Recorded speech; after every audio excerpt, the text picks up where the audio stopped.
Welcome back to another episode of the Catholic Buzz Podcast. Thanks for joining us as we continue to talk about many things in the Catholic world and the Catholic faith. My name is Father Daniele, and I'm joined, as always, by Josh Sullivan. Hello. Josh, welcome. Thank you. And Matt Van Milligan. Hi. Matt, welcome. It's Holy Week. We are in the middle of Holy Week, so it began this past Sunday with Palm Sunday. And, of course, Holy Week is the holiest week of the year. Mm-hmm. We're going through the final events of the life of Jesus. And it's really special for me. It's really it's the one week of the year where I'm really moved by the sacredness of the week, you know. Mm-hmm. I'll tell you, on Palm Sunday, actually, so this year we're in the liturgical cycle of the year A, so we're reading from the Gospel of Matthew. So the Passion reading we did this past week for Palm Sunday was from the Gospel of Matthew. Every time I read the Passion reading, I get a little emotional. Yeah. You know, and not weeping or whatever. No. But you feel it. You feel it. Yeah. You like, we've been on this journey for almost 40 days of Lent, and now it's like culminating, and you see what Jesus had to what had to endure. Mm-hmm. And Palm Sunday, especially, I would say, sort of elicits that, because the crowds are so excited at first. Yeah, they're like, "Whoa, Jesus is here!" They're just so excited, and they're welcoming him, and they're waving palms, and they're saying Hosanna, and it's like this really beautiful scene. Like if we were just to read that scene of Palm Sunday in isolation, we'd be like, "Wow, what a welcome!" Yeah. I think it's kind of cool that this is the first time. I mean, Holy Week in general starts and ends kind of. I mean, if we exclude Easter's a whole other season, if you will, But the Palm Sunday to Good Friday, he comes in riding on a donkey, and being praised, Hosanna, all that stuff. But he leaves kind of on the complete opposite end of the scale, exactly, as a criminal, as a that. But before that, like Palm Sunday specifically, kind of cool. He comes in, he enters into the world. I'm gonna say riding a donkey, not like Mary rides a donkey into Bethlehem, and that's the mode of transportation. But then Jesus rides a donkey into Jerusalem. It's kind of got some bookend, if you will, of ministry, tying it in. And he rides in a poor man, poor carpenter's son, if you will, and rides into Jerusalem as a king, hailed as a king, Hosanna, and praise to God, praise to the Lord or to him. Yeah, to what you said, like that, again, if we read these in isolation or as like part of just a study or a reflection or something, we'll get just that little verse. But like the whole Passion narrative, like read all together, you get a lot of those symmetries. And one of the things you actually made a point of mentioning in your homily that was, I thought was great, there's like that it's the same group of people. That it's not just, this group of people were heralding him as a king, and like we're happy that and they were laying the palms down, and then a whole other group of people were shouting crucify. Like, no, this is the same group of people caught up in two complete different attitudes or different mentality. And in the movie The Passion of the Christ, they actually do a really good job of that, because when he's actually being driven to Calvary. There's a flashback to there's like a momentary flashback to him. The Hosanna. In Palm Sunday. I was going to say something about the donkey though, because we think or like kind of historically, he got the colt, the foal of a donkey, and somebody just lent it to them on spec because Jesus said the master needs it. But like in that time, only kings would have ridden donkey. To ride a donkey was an incredible status symbol. That you had a mount that you could you didn't walk yourself. We have the traditional image of Mary riding a donkey.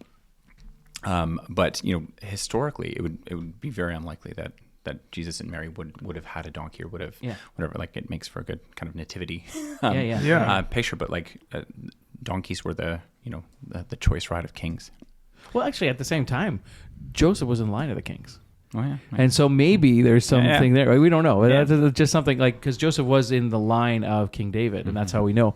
And so like to have a little tie there too.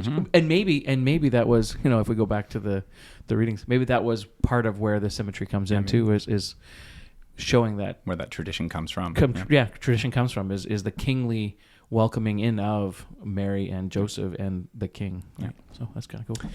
Yeah, and really, Palm Sunday is the beginning of Holy Week, but it does set the tone for what's about to come. Yeah, really because like even in our liturgies, we start Mass with sort of a procession of palms. There's a blessing of palms, and some churches go through the streets, some go through the building, some go through the actual church, whatever it might be, and then you have to sit and listen to the Passion story, reflect on the Passion story and the death of Jesus. So really, the emotion of Holy Week is expressed in this liturgy. Yeah. So now we're moving on to Palm Sunday starts Holy Thursday, Holy Week, and really Holy Monday, Tuesday, and Wednesday are relatively quiet days in the life of the church.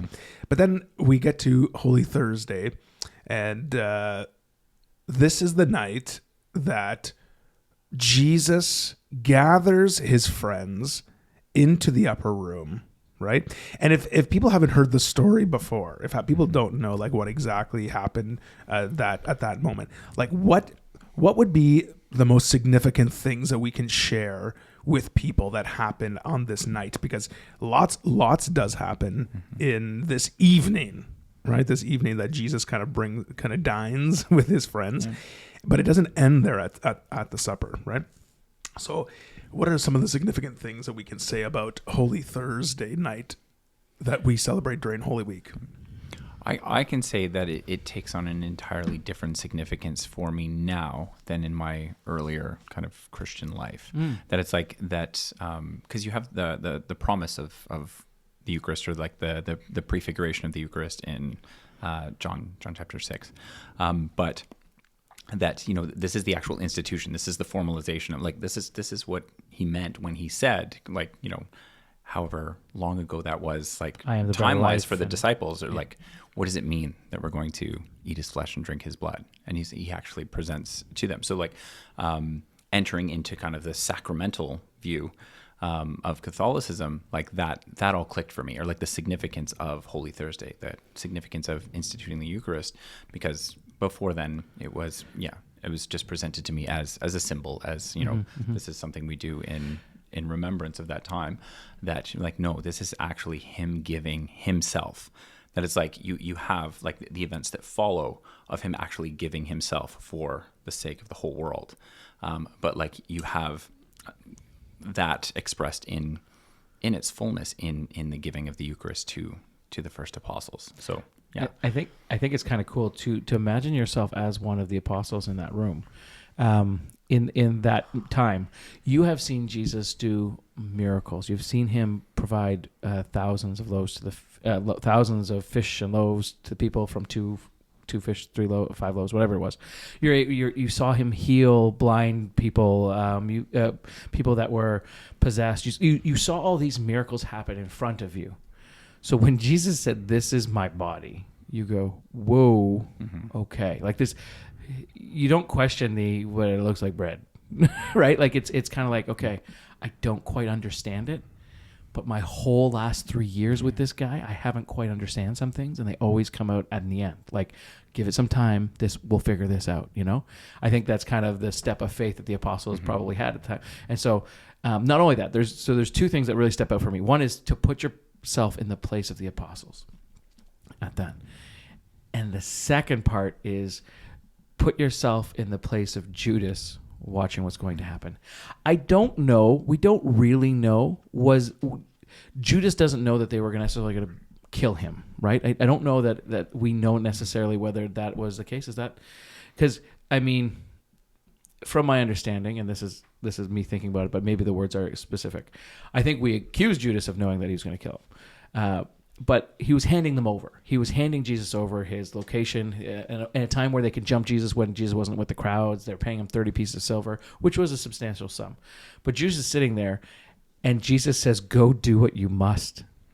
Like that was really like in that line in Yeah. the Matthew's Passion this past Sunday was really something, like Judas comes to him and and Jesus' response was, "Friend, do what you're here to do." yeah. And it's just like, Yeah. like I was thinking about that, like, just get on with it sort of thing. Because in a sense, I picture it like Judas is being a little dramatic, like, the one I'm going to kiss, Yeah. he's the one. So he comes in, he's like, "Hail, Rabbi." Yeah. Mwah!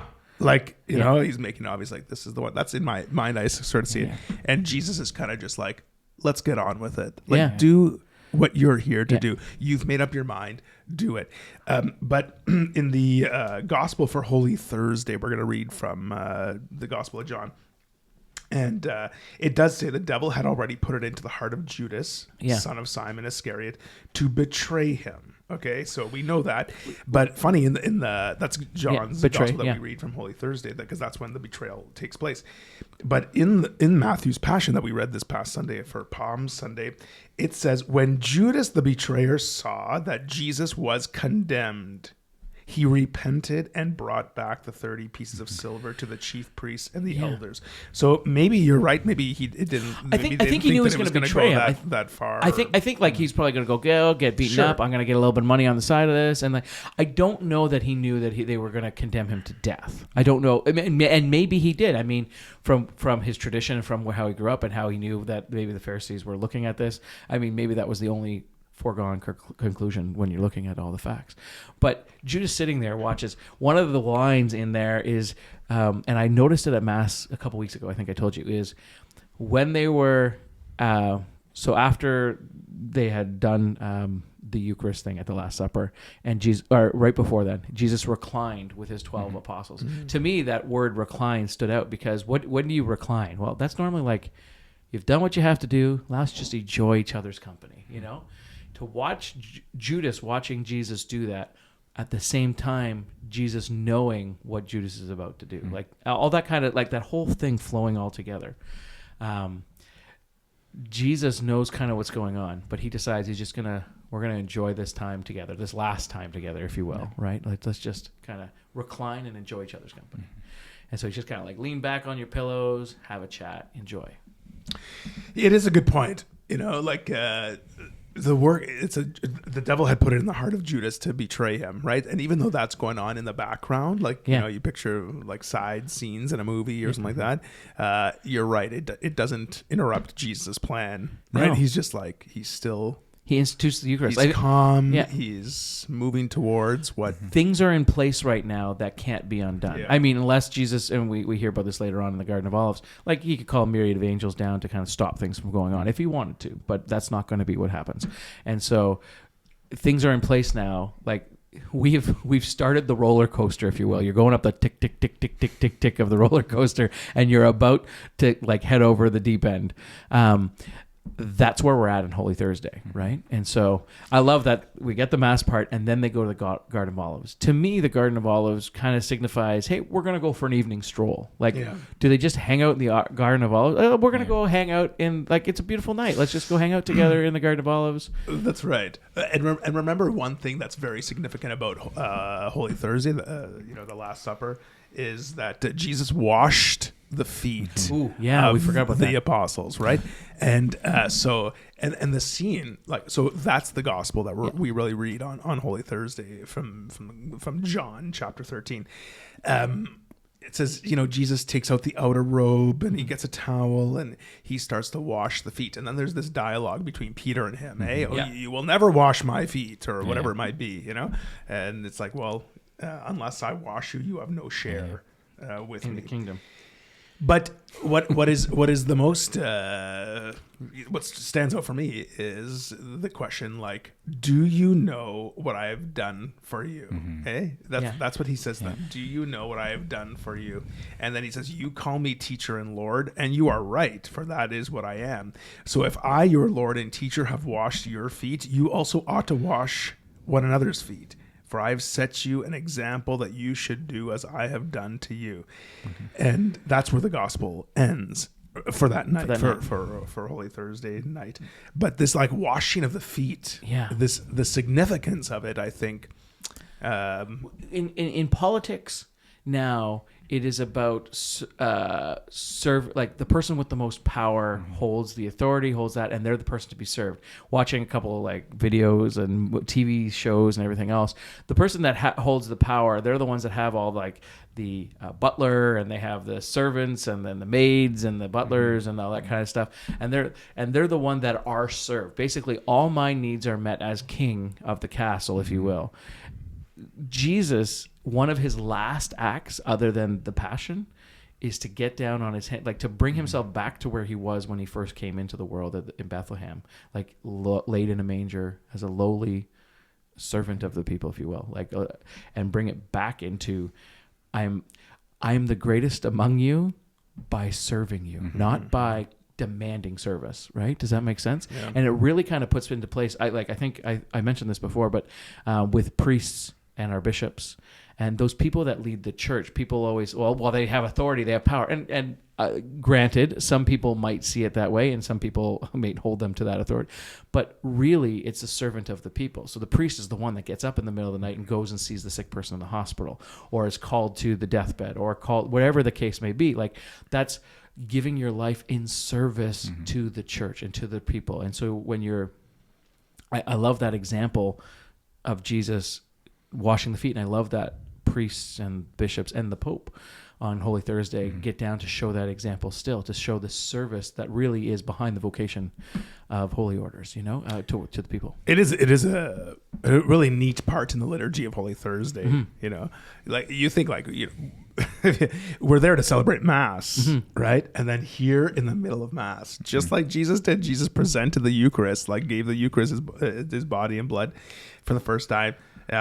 Washing the feet is part of our celebration of the Mass that night, which on the outside looking in might say, like, what are we doing here? We just heard the scripture. We're about to celebrate the Eucharist. Now people are taking their shoes and their socks off in the middle of the church. How is this normal? Yeah, you know what I mean? But there it is. Sometimes I think service to our brothers and sisters doesn't always come naturally. No. Yeah. Right? And Jesus leaves this impression and this teaching with his apostles. Like, look, do you understand what I've done for you? Yeah. We're jumping all over the gospel readings here, but I just want to if anybody wanted to kind of follow along the story, if you don't know the story of the Passion, just maybe you're a first-time listener, maybe you're somebody who doesn't necessarily follow the gospel, it's Matthew 26 and 27 are some of the big ones that we're talking about here. So look at Matthew chapter 26 and 27. And John, we're looking at the chapter, do you know? The Passion? Yeah. The Passion reading? Of John? It's 18. 18. Yeah. So those are the 18 and 19. So go look them up on the internet if you need to follow along, because we're jumping over. Basically, Jesus, though, they come in, they find the upper room right before supper. Jesus gets down on his hands and knees and starts washing their feet. The apostles have no idea what's going on. He teaches them a lesson through that. And then he institutes the Eucharist. And then he goes to the Garden of Olives. And then Judas leaves, and then he goes, institutes the Eucharist, and then they go to the Garden of Olives afterwards to pray. That's kind of the line. We kind of jumped all over the timeline. I know. We kind of can't help jumping all over the place, because this is this is what Holy Week is. This is really, really focusing in on those moments where Jesus was revealing to the disciples like what he'd been doing all along. So like we have the benefit of hindsight, and it's like we have this theology of like, this is the life of Jesus, this is the timeline, this is the roadmap. He didn't give the disciples a roadmap. But like a lot of the teachings that he had given, previously, like I said about kind of the Eucharist, like between John chapter 6 and now, they're like, oh, this is a relief. He's not talking about cannibalism, or like something like this. There's like, this is what he meant by that thing he said a year and a half ago. Yeah. Or this that he's revealing like kind of this is the full picture. But even the washing of the feet, like we just we met with our RCIA candidate. We were talking about these kind of problems of like clericalism and perceptions of authority in the church, and like even when Jesus says, among the disciples, they shouldn't dispute over, who's the greatest, who's the authority, who's, higher or lower than the other. Like, this is how the world thinks. And it's like exactly the discussion that we had about clericalism on the podcast too. But he's like, I'm not just going to tell you, I'm not just giving you a theology. I'm going to show you what this means. He gets down on his hands and knees. Humbles himself. Yeah. He gets down and shows, like, gives them an example of service to follow. Yeah. You got to remember too, like this is a time where they don't have socks on. Like those feet are. Have you ever walked on grass all day when you were a kid and your feet are black tar? Like that's what this are, right? They got sandals. They got like this isn't a fun thing. Yeah. The water is dirty. Let's just say. So let's move to the Garden of Gethsemane. Yeah. So in the garden, like yes, now one of the Passion story of Matthew that we read again this past Sunday on Palm Sunday says after they had sung the hymn, so they were finished dinner, they sung the hymn. It says when they had sung the hymn, they went out to the Mount of Olives, and Jesus warns them. He says, "You will become deserters." You're going to leave me. Yeah, you're going to leave me. And of course, this is the famous. Peter right away is like, no, I would never, right? Yeah. And then Jesus says, before the cock crows 3 times, you will deny me. And, there's that great scene in the Passion of the Christ where they make eye contact after Peter denies him 3 times. 3 times, So they're in the garden. I love this scene because it reminds me a lot about how we are. Like Jesus asks us to do something and we just don't do it. Like, won't you stay awake? And again, going back to the Passion from Matthew that we read, like Jesus even says to them, like, I am deeply grieved. This is to death, he says. I am deeply grieved, even to death. Will you stay here and pray with me? Will you stay here and watch with me? And he goes over there and he prays, and he wakes up or he realizes that they're still sleeping. He realizes they're sleeping, so he goes over to them and says, like, "Hey, can't you stay awake with me and pray?" And then he goes back, and they're falling asleep again, and it's just like how we are. Like Jesus tells us to do something, leads us somewhere, and we're asleep at the wheel. We're just like, we're not listening. We're still burdened maybe by their heavy. It says, the gospel says that they had heavy eyes and all these things. But then after, like, while they're sleeping, Jesus has this pretty like intense moment where he's like, if this cup can pass from me, then take it. But if not, then your will be done. And Matthew says he does this 3 times, like, your will be done, your will be done. And then when he gets up, it says, like, Jesus goes over there, wakes them up, and says, my betrayer is at hand. And I always think, like, what is going on in their mind? They wake up, there's Jesus. Jesus told them to stay awake. They wake up, now there's people coming, the gospel says, with clubs and swords, torches and stuff. And torches. And, if you've ever been outside, you see a crowd, you hear rustling happening, you hear a crowd coming before, and these guys were asleep.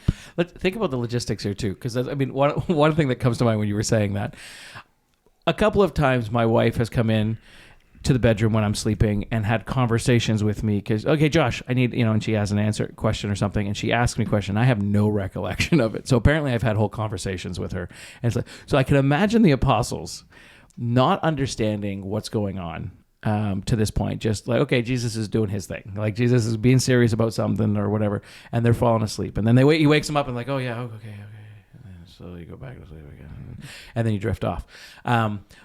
But like you said, from the outside perspective, these are people that are coming to arrest Jesus, and he has 12 full-grown men with him. Yeah.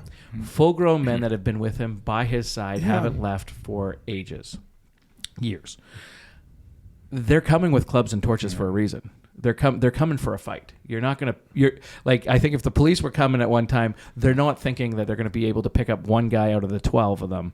What they tried to do, though, why did they go to the garden? Why did they hire Judas, if you will? Was because they couldn't arrest him when he was coming in with thousands of people crying Hosanna. Yeah. They couldn't arrest him when he was in the temple because thousands of people were coming to him there. They had to arrest him when he was by himself, away from the crowds, away from everything. Yeah. But they still had to deal with the 12 apostles.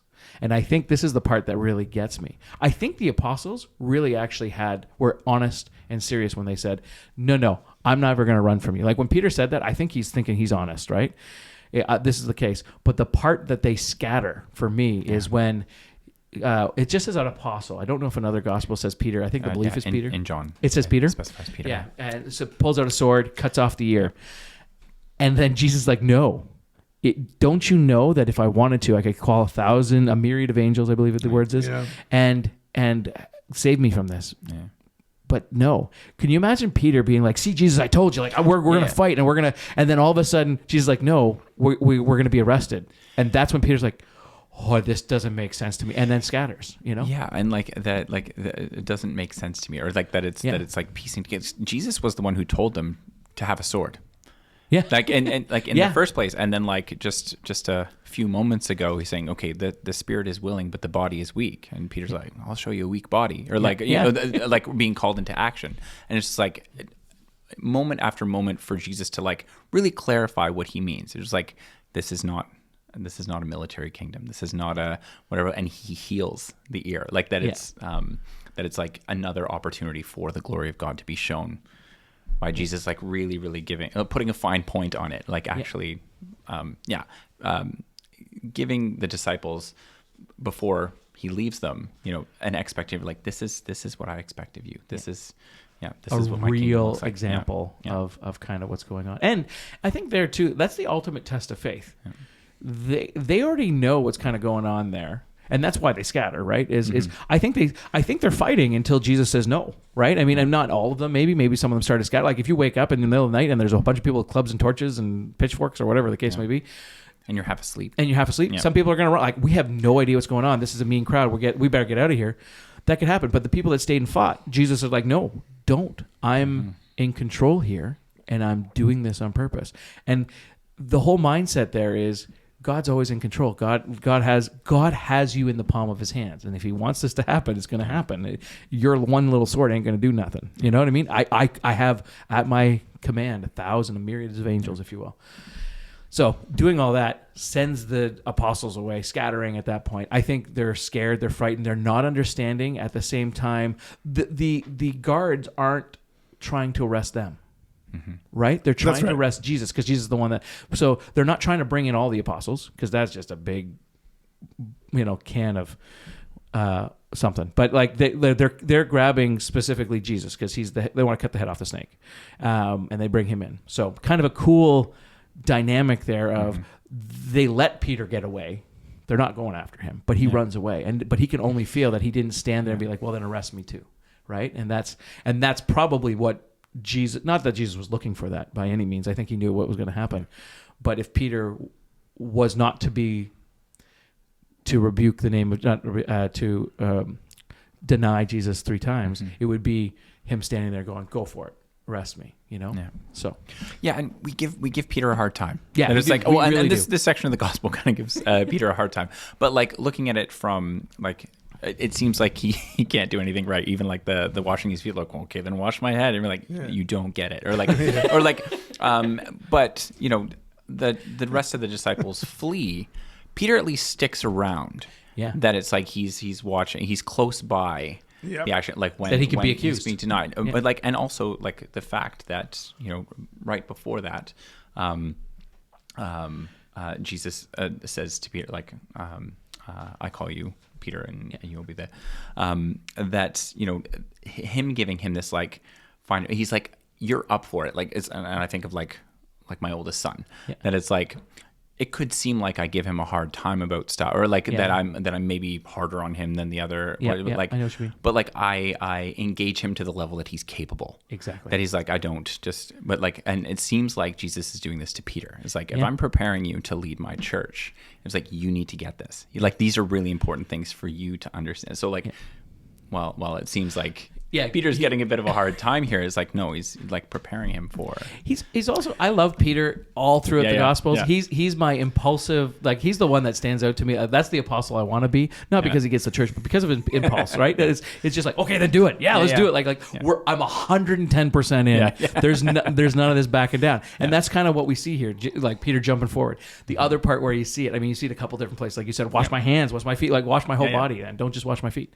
The other part is where. After on in the resurrection, where Peter realizes it's Jesus, and he jumps off butt naked off the boat, and it says that in the gospel. He puts on his clothes and then he jumps. He puts on his.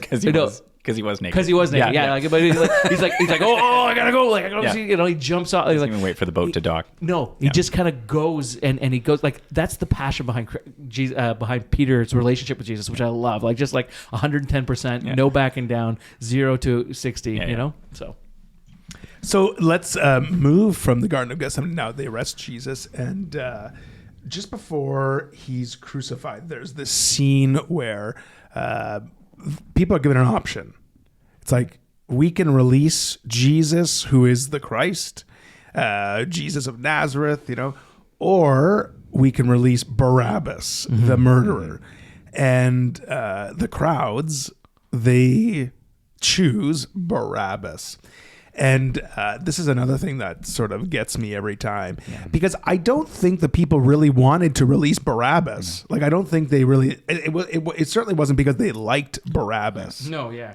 It was because that they didn't want Jesus, right? Yeah. And so there's this, again, people like for today in our lives, like we choose other things, other people over Jesus.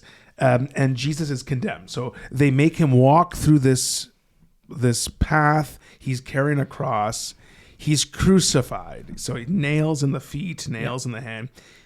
He's lifted up on the cross, and there he dies. Is according to the Gospel of John, the last words he says is, "It is finished." And he gives up, he bows his head and he gives up his spirit. And this seemingly is like the end of the road for Jesus. So you have people who are on both sides. You have Mary and John. We know Mary and John are there at the crucifixion. And so there's this great sadness there. Yeah. And then you have the people who put Jesus on the cross.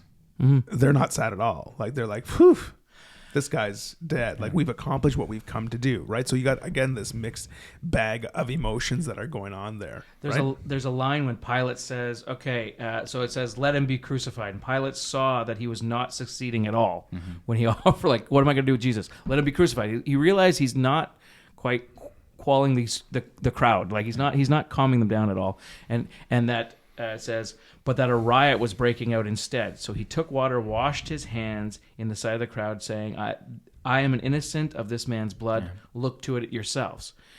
And the whole people said in reply, here's the thing. The people that were there weren't just the Jewish people. No. The people there, like when Pilate spoke, everybody, like Pilate was a famous guy. Everybody was around. Everybody wanted to be around when Pilate came in the crowd, right? And so these are the politicians. These are all like Greeks, Romans, whatever. They're all in this area. And Pilate's starting to speak. And so he says, I am innocent of this man's blood. Look to it yourselves. And the whole people said in reply, his blood be upon us and on our children.